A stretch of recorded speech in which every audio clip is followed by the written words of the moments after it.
So I just listened to the third audiobook I've done in the last less than 2 months. If you're wondering what's going on here, look at my last post. You'll see.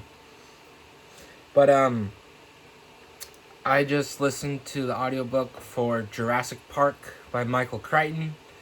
Steven Spielberg's film adaptation is one of my all-time favorite movies, as it is for a lot of people. The movie, I knew it was based on a book, and I always heard like how the book was like more intense and it was scarier. I mean, don't get me wrong, it's a good book. I just felt, maybe it's because I'm a movie guy. I just think that, or it could also be the fact that I've seen the movie a billion times, like God knows how many times I've seen the original Jurassic Park. I think the movie's better.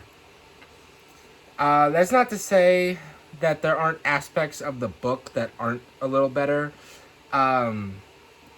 It's just, I feel like maybe if it was vice versa, like if I had read the book a million times and then saw the movie, I probably would be disappointed with the movie, because the book is way, way different than the movie. For example, a big thing in the movie is that the main character, Alan Grant, does not like kids, which him and I have in common because I fucking hate kids. He does not like kids. And then he's kind of put into this like fatherly protective role when him and the two children, Lex and Tim, are like lost in the middle of the Jurassic Park of the island Isla Nublar. And that's like a good plot for the movie. But in the book, there's no like, he doesn't dislike kids. In fact, when he meets Tim, he's like, he tries to like be cool with him. And I felt like that was missing. That made the character more interesting in the movie, where through this traumatic experience, he kind of learns like kids are not that bad. Like one of the final shots of the movie is when they're on the helicopter getting rescued, and the kids are like sleeping on his shoulders. Like, that's such a cute scene in the movie. Nothing like that in the book. The book gives us some different characters and variations on characters. Famously in the movie, the lawyer Gennaro gets eaten by the T-Rex while sitting on the toilet. Doesn't happen in the book. There's a whole other character that's there that runs into the jungle. I can't remember his name. I'm terrible with names, so don't judge me. He was annoying as shit. I really did not like this character. But overall, I thought it was good. The one thing I have to say is that there's one death scene in the book that I thought was fantastic. And that's the death of Dennis Nedry, who you guys might know in the movie who was played by the actor who played Newman in Seinfeld. So, spoiler alert. I should have said that earlier. Spoiler alert. In the movie, he gets killed by a Dilophosaurus, which the book and the movie make them venomous, even though there's like no scientific evidence that these things were ever venomous. So, they're venomous. They spit their venom, right?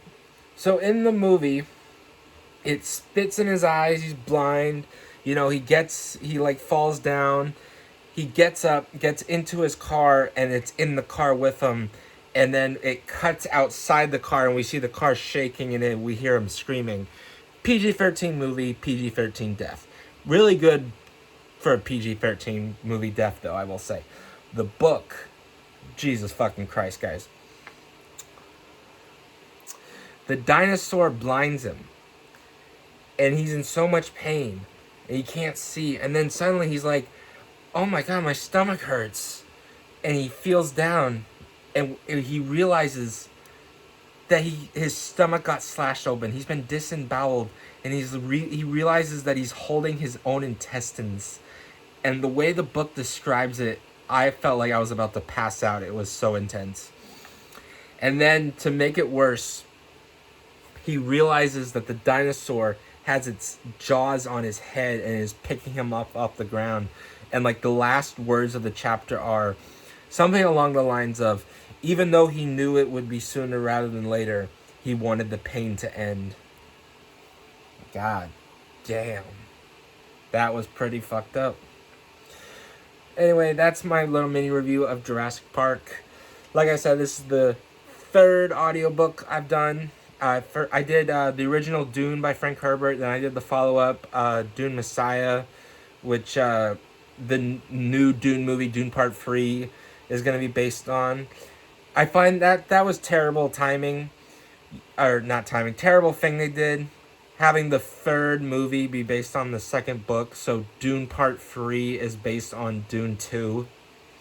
You can just call it Dune Messiah, it would have been fine. But I'm going to watch the Jurassic Park movie. I'm going to log that on Letterboxd. I already logged that before, but I'm going to do it again, so you'll see that review eventually. Follow me on Letterboxd if you're not following me. And if you don't have a Letterboxd account, make one. And next book I'm going to do is I'm going to do the third Dune book, Children of Dune. And then after that, I'm going to do a book that my grandma recommended. I'm going to do 11/22/63. It's a Stephen King book about the JFK assassination, and I'm pretty sure time travel is involved. There was a mini-series with James Franco that came out a couple years ago. So I'm going to read the book, and then I'm going to watch the mini-series. And this will actually be like one of my first times reading the book first and then doing like the show or movie. So we'll see how that works out. Peace out.